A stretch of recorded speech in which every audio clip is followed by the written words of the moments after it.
গল্পকথন by Kallol chapter 2তে আমাদের আজকের নিবেদন আশালতা সিংহের লেখা বন্যা।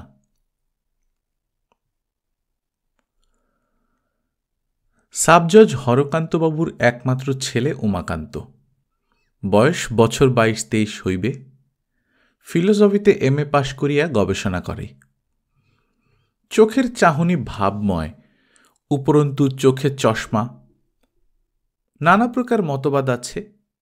একটা মত, মনোবৃত্তানুসারিণী ভার্যা না পাইলে বিবাহ করিবে না, চিরকুমার থাকিবে। অর্থাৎ যাহাকে বিবাহ করিবে সেই ভদ্রমহিলার কান্ট, হেগেল, নিটশে এবং শোপেনহাওয়ার পড়া থাকা চাই। দার্শনিক সুলভ আকৃতি এবং প্রকৃতি হওয়া তাহার পক্ষে একান্তই আবশ্যক। এইরূপ মত গড়া একটি বস্তুর বাস্তব সংসারে অস্তিত্ব থাকা যদি বা সম্ভব হয়, খুঁজিয়া বাহির করা তাহাকে প্রায় অসম্ভবের কাছাকাছি। এবং সে খুঁজিবার সময় বা যোগ্যতা কোনোটাই উমাকান্তর ছিল না। তাহার অধিকাংশ সময় কাটিত বইয়ের পাতায় দৃষ্টি নিবদ্ধ করিয়া। সেই দৃষ্টি যখন বই ছাড়িয়া বহির্জগতের দিকে আবদ্ধ হইত, তখনও তাহাতে বইয়ের রাজ্যের অবাস্তব অঞ্জন মেশানো থাকিত। ইতিমধ্যে বাংলাদেশে বন্যার প্রকোপ ভীষণভাবে শুরু হইল। কলিকাতার কলেজের ছেলেরা দলে দলে চাঁদা করিয়া, চ্যারিটি পারফরমেন্স করিয়া বন্যা বিধ্বস্ত দুর্গতদের জন্য টাকা সংগ্রহ করিতে লাগিল। উমাকান্ত কলিকাতায় বাসা করিয়া থাকে। টাকা কড়ি দস্তুর মতো বড় লোকের মতো খরচ করে। খুব মিশুক প্রকৃতির না হইলেও তাহার বেশ একদল বন্ধু ছিল। তাহারা আসিয়া ধরিয়া পড়িল, ওহে, তুমি তো বড় লোকের ছেলে, পয়সার অভাব নেই, এসব বন্যা পীড়িতদের জন্য করছো কি? চুপচাপ বসে থাকলে তো চলবে না, তাহলে ভগবানের চক্ষে অপরাধী হবে। সাধ্যমতো কাজে লেগে যাও। উমাকান্ত এতদিন কেবল খবরের কাগজের বড় বড় হেডলাইনগুলাতে বন্যার খবর পড়িয়াছিল। তাহা তাহার মর্মে প্রবেশ মাত্র করে নাই। কিন্তু ভাবপ্রবণ লোকেরা বিশেষ কিছু তলাইয়া বুঝিয়া বা অনুভব না করিয়াই যেমন এক নিমেষে উদ্দীপ্ত হইয়া উঠে, উমাও তেমনি একেবারে দপ করিয়া জ্বলিয়া উঠিল। বলিল, এক্ষুনি তোমরা আমাকে যে কাজে টেনে নেবে আমি তাতেই আছি, লেশমাত্র আপত্তি নেই। বন্ধুরা কহিল, দেখো মা, তুমি বড় লোকের ছেলে, মোটা অঙ্কের একটা টাকা অনায়াসেই দান করতে পারো, তাতে তোমার বাহাদুরির কিছু নেই। কিন্তু নিজে যদি তুমি কিছু কিছু শারীরিক ক্লেশ সহ্য করে এদের জন্য খাটতে পারো, সেইটাই মস্ত কথা। কাল আমরা কয়েকজন মিলে যাচ্ছি বন্যা অঞ্চলে, তাঁবু ফেলে থাকব, সচক্ষে দেখব তাদের অবস্থা। আমাদের সঙ্গে রিলিফ কেন্দ্র থেকে কয়েকজন ডাক্তার, ওষুধ আর নানা রকম অভাব মোচনের উপযুক্ত জিনিসপত্র সবই যাবে। যাবে তুমি আমাদের সঙ্গে? তাহলে কিন্তু তোমার ওই দর্শনের মোটা মোটা বইগুলি বন্ধ করে রাখতে হবে আপাতত। এতদিন দর্শনের বইয়ের ভেতর দিয়ে দুনিয়াটাকে দেখেছ, এখন সচক্ষে একবার দর্শন করে এসো, তাহলে দেখতে পাবে যেখানে রক্ত মাংসের জীবন্ত মানুষ তাদের শত অভাব দৈন্য হাহাকার নিয়ে বাস করছে, সেটা মন গড়ার থিওরির চেয়ে কত অন্যরকম, আকাশ পাতাল তফাত। উমা তাহার বন্ধুদের সঙ্গে যাইবে বলিয়া কথা দিয়া বসিল এবং অতিমাত্রায় উৎসাহিত হইয়া উঠিল এই প্রসঙ্গে। ছেলেদের দল বন্যাস্থানে যাইবার জন্যে স্টিমারে আসিয়া যখন পৌঁছিল, তাহার অনেক আগেই উমা আসিয়া বসিয়াছে। উমাকান্তর বাসায় তাহার দূর সম্পর্কের একজন খুড়া থাকিতেন। তাহার নাম অক্ষয়। অক্ষয়বাবু লোকটি সেকেলে হইলেও ভারী সুরসিক। সেকালের আমলের মতো কিছু কাব্য পাঁচালি ছড়া তাহার কণ্ঠস্থ। বঙ্কিমবাবুর উপন্যাসও তাহার কণ্ঠাগ্রে।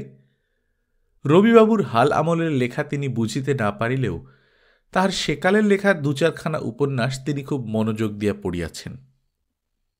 অক্ষয়বাবু বিবাহ করেন নাই, সংসারে তাহার তেমন কোনো বন্ধনও নাই, এবং এতখানি বয়স হওয়া সত্ত্বেও তিনি মনে মনে বুড়া হইয়া যান নাই। উমার মা তাহাকে উমার তত্ত্বাবধান করিবার জন্যে কলিকাতার বাসায় পাঠাইয়া দিয়াছিলেন এবং মাথার দিব্য দিয়া কহিয়াছিলেন উমাকে তিনি যেন একলা কোথাও না ছাড়েন। বৌঠানের মিনতি ব্যর্থ হয় নাই। অক্ষয়বাবু উমাকান্তকে সর্বদাই চোখে চোখে রাখিতেন। তাহার চশমার খাপ কোথায়, চাবির রিং কোথায়, এক পাটির চটি জোতা কোথায়, সমস্তই খুঁজিয়া পাতিয়া সামলাইয়া চলিতেন। আজও তিনি উমার পেছনে পেছনে স্টিমারে আসিয়া বসিয়াছেন। বন্ধুরা তাহাকে নির্দেশ করিয়া সকৌতুকে যখন বলাবলি করিতেছিল, এখনো কি তোমার নাবালক বয়স ঘোচে নাই? মূর্তিমান অভিভাবক সঙ্গে নিয়ে পরোপকার করতে বেরিয়েছ? তখন উমা প্রচুর লজ্জা পাইলেও অক্ষয়বাবু নির্বিকারভাবে একান্ত নির্লজ্জের মতো হাসিতে লাগিলেন। তাহার চেয়েও বিস্ময়ের কথা এই যে স্টিমার যখন চলিতে লাগিল তখন কিছুক্ষণের মধ্যেই তিনি ছেলেদের সহিত এমন ভাব জমাইয়া লইলেন যে অক্ষয়বাবু আসাতে তাহারা প্রচণ্ড খুশি হইয়া উঠিল। তিনি স্টোভ ধরাইয়া চা তৈয়ারি করিয়া ছেলেদের পান করিতে দিলেন। সঙ্গে টিফিন ক্যারিয়ারে খাবার ছিল, তাহা বাহির করিয়া খাইতে দিলেন। ছেলেরা অক্ষয়বাবুর সহিত হাস্য কৌতুক এবং আনন্দ করিতে করিতে যখন খাইতেছে, তখন ওধারের ফার্স্ট ক্লাসের কামরা হইতে একটি মেয়ে বাহিরে আসিল। মেয়েটির পরনে বাহারে খদ্দরের শাড়ি, বয়সে তরুণী হইলেও মুখে শুষ্ক কঠোরতার ছাপ, বুকের কাপড়ের উপর কি একটা টিকিট আঁটা। সে কাছে আসিয়া ঈষৎ শ্লেষ হাস্যের সহিত কহিল, নমস্কার, শুনলাম নাকি আপনারা বন্যাত্রাণের জন্য যাচ্ছেন, কিন্তু আপনাদের উচ্চ হাসি আর চিৎকার দেখে মনে হচ্ছে যেন বিয়ের বরযাত্রা যাচ্ছেন। শিক্ষিত সহৃদয় মনের কাছে এমন ব্যবহার আমরা যেন প্রত্যাশাই করতে পারিনি। ছেলেরা স্তম্ভিত হইয়া সেই মহীয়সীর দিকে চাহিয়া রহিল। ক্রমে পরিচয় সূত্রে জানা গেল তিনিও সংকট ত্রাণ সমিতির প্রেসিডেন্ট রূপে সেই বন্যাপীড়িত অঞ্চল পরিদর্শনে যাইতেছেন। উদ্দেশ্য একই, সেই জন্যই ছেলেদের হাসি এবং লঘুতায় এমন মর্মপীড়া পাইয়াছিলেন। অক্ষয়বাবু প্রশ্ন করিলেন, মা, তুমিও নিশ্চয়ই কলেজে পড়ো, এতখানি তেজ, এমন কর্তব্যনিষ্ঠা শিক্ষিতা নইলে তো সম্ভব না। মেয়েটি সগর্বে উত্তর দিল, আগে না, কলেজে পড়া আমার শেষ হয়ে গেছে, আমি এখন কলেজে পড়াই। দর্শনে আর সংস্কৃতিতে আমি 2 বার MA পাশ করেছি, ফিলোসফিতে ইউনিভার্সিটিতে ফার্স্ট হয়েছিলাম। অকস্মাৎ অক্ষয়বাবুকে অত্যন্ত উদ্দীপ্ত দেখাইল। তিনি মানুষের মন বশ করিবার যতরূপ ফন্দি জানিতেন তাহার সমস্ত প্রয়োগ করিয়া সেই গর্বিতা মেয়েটিকে বশ করিবার চেষ্টায় উঠিয়া পড়িয়া লাগিলেন। ফলও হইল খানিকটা। মেয়েটির নাম অজিতা মুখার্জি। সেই সব ভালগার সংস্পর্শ এবং হৈ হৈ একেবারে ভালোবাসে না। যদিচ কর্তব্যের আহ্বানে সংকট ত্রাণ সমিতির নারী সংঘের প্রেসিডেন্ট রূপে যাইতেছে, তথাপি ক্যাম্পে একগাদা লোকের সঙ্গে থাকা পোষাইবে না। সেখানে তাহার কাকা ওকালতি করেন, তাহার বাড়িতে গিয়া সে উঠিবে, ইত্যাদি অনেক কিছু নিভৃত আলোচনা সে অক্ষয়বাবুর সহিত করিয়া ফেলিল। উমার বন্ধু নিখিলেশ অক্ষয়বাবুকে আড়ালে ডাকিয়া কহিল, খুড়া, এই বয়সে আবার কি তোমার যৌবন ফিরে এলো নাকি? মিস মুখার্জির পেছনে পেছনে অনবরত ঘুরে বেড়াচ্ছ যে? দেখছি ভীমরুলের চাকে খোঁচা দিতেও তোমার সাহসে কোলায়।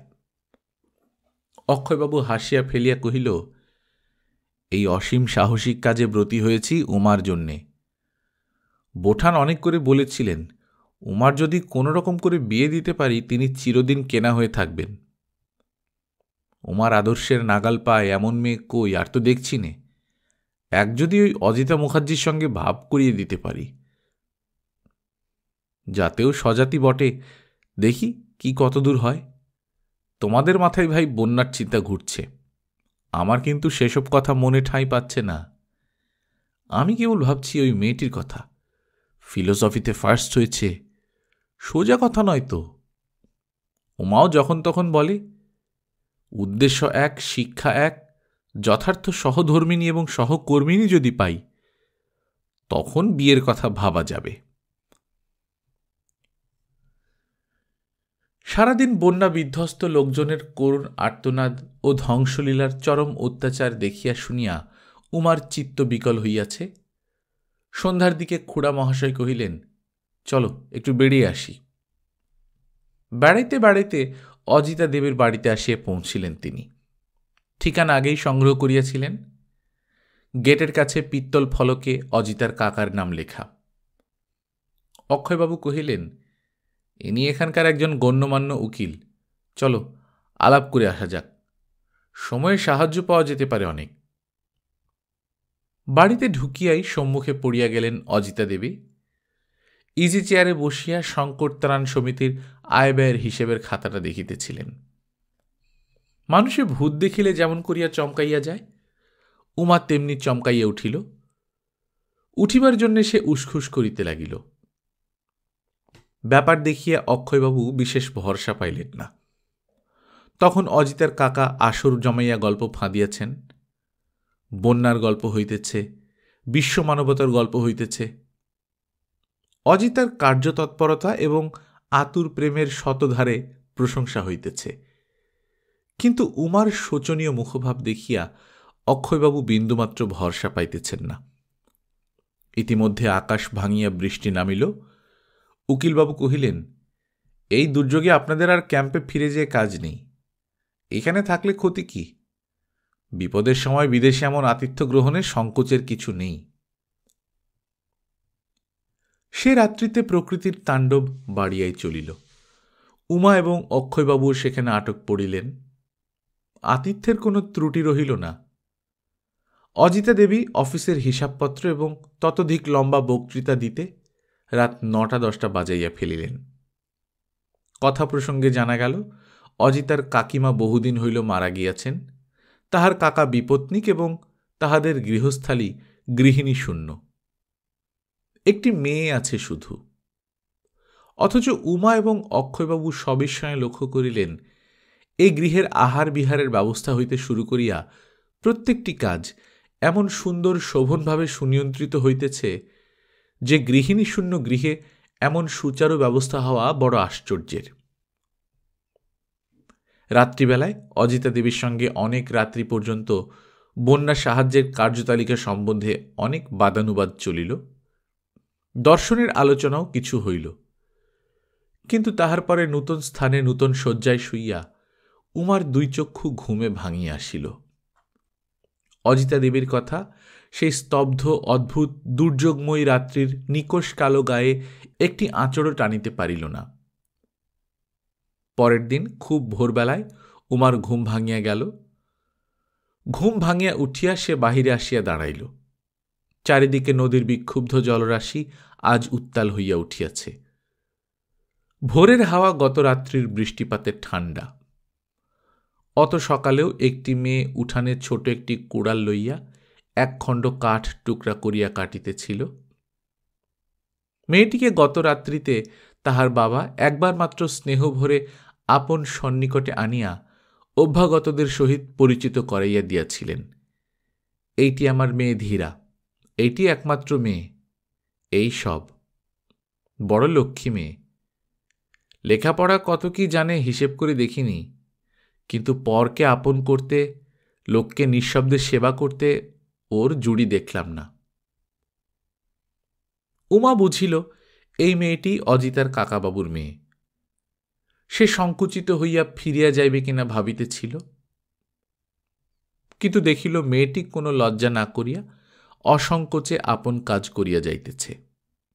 বরঞ্চ একটু হাসিয়া জিজ্ঞাসা করিল, নূতন জায়গায় আপনার বেশ ঘুম হয়েছিল তো? আমাদের স্টোভটা আজ কদিন থেকেই খারাপ হয়ে গেছে। আপনারা কাল অত রাত্রে জেগে কাজের কথা আলোচনা করছিলেন, তাই ভাবলাম একটু সকাল সকাল চা করে দেব, রাত্রি জাগার পর ভালো লাগবে।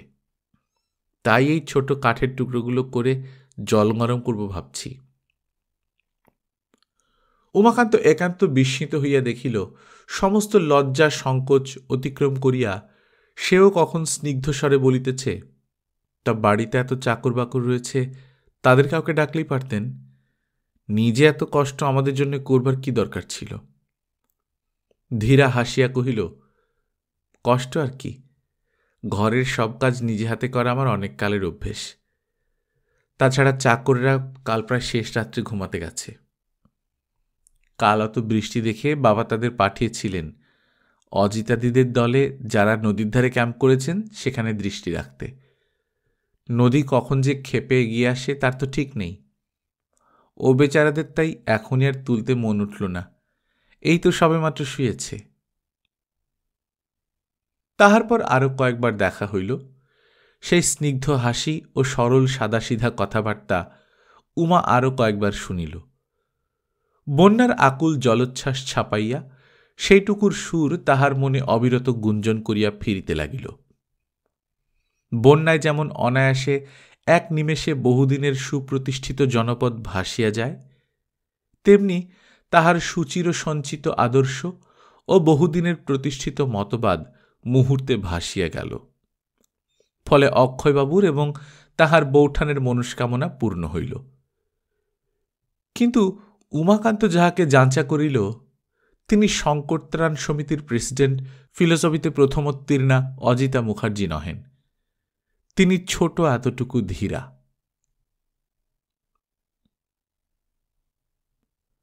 গল্পকথন বাই কল্লোল চ্যাপ্টার 2-তে শুনছিলেন আশালতা সিংহের লেখা বন্যা। এই গল্পটি লেখা হয়েছিল 1938 সালে। আমরা নিয়মিত গল্প পাঠ করে শোনাচ্ছি। আপনারা যারা প্রথমবার মতো শুনছেন, কাইন্ডলি সাবস্ক্রাইব করে নেবেন। গল্প পাঠ ভালো লাগলে বন্ধুদের সঙ্গে শেয়ার করবেন। নিজে ভালো থাকবেন, আশপাশের লোকজনকে ভালো রাখবেন। টাটা।